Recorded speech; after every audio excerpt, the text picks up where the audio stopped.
সুপ্রিয় দর্শক, 2025 সালে যেই সব আলু চাষি থেকে শুরু করে আলু ব্যবসায়ীরা আলু সংরক্ষণ করেছেন তারা কিন্তু বর্তমানে দুশ্চিন্তায় রয়েছেন।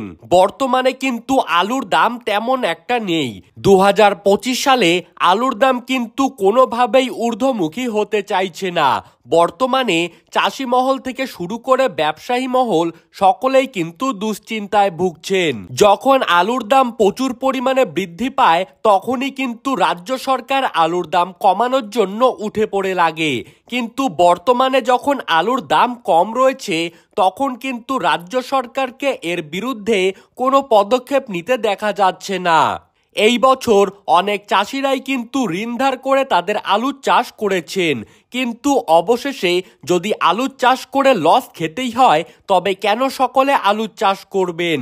অনেকেই বলছেন পরবর্তী সময়ে তারা কিন্তু আলু চাষ ছেড়ে দিবেন এবং বিকল্প চাষ হিসাবে তারা কিন্তু ভুট্টা করবেন, কারণ বিগত কয়েক বছরে আলু চাষ করে চাষিদেরকে ব্যাপক ক্ষতির সম্মুখীন করতে হয়েছে। বিশেষজ্ঞরা জানিয়েছেন 2025 সালে আলুর দাম বাড়বেই। তার সব থেকে বড় কারণ হলো বৃষ্টিপাত। আমরা কিন্তু দেখে এসেছি এই বছর তেমন কোনো ভারী বৃষ্টিপাতের পাশাপাশি ঘূর্ণিঝড় বা বন্যা তেমন কিছু দেখা যায়নি।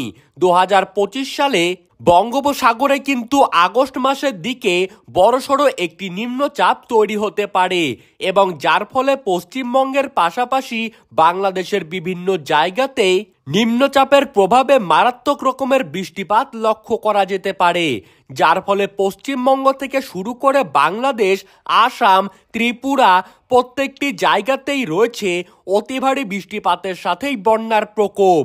আবহাওয়া দপ্তরের এই রিপোর্ট প্রকাশের পরেই আলুর জগৎ কিন্তু ফিরে পেয়েছে অক্সিজেন।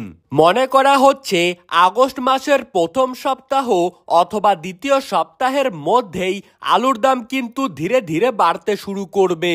বর্তমানে বাংলাদেশের সঙ্গে ভারতের আলুর রপ্তানি বন্ধ রয়েছে, কিন্তু অনেক ব্যবসায়ীরা দাবি জানাচ্ছেন ভারত এবং বাংলাদেশের ব্যবসায়িক সম্পর্কের উন্নতির জন্য বাংলাদেশ ও ভারতীয় সরকার কিন্তু দ্রুত বৈঠকে বসতে পারে, যার ফলে আবারও কিন্তু নিত্য প্রয়োজনীয় জিনিসের আমদানি রপ্তানি পুনরায় শুরু হতে পারে।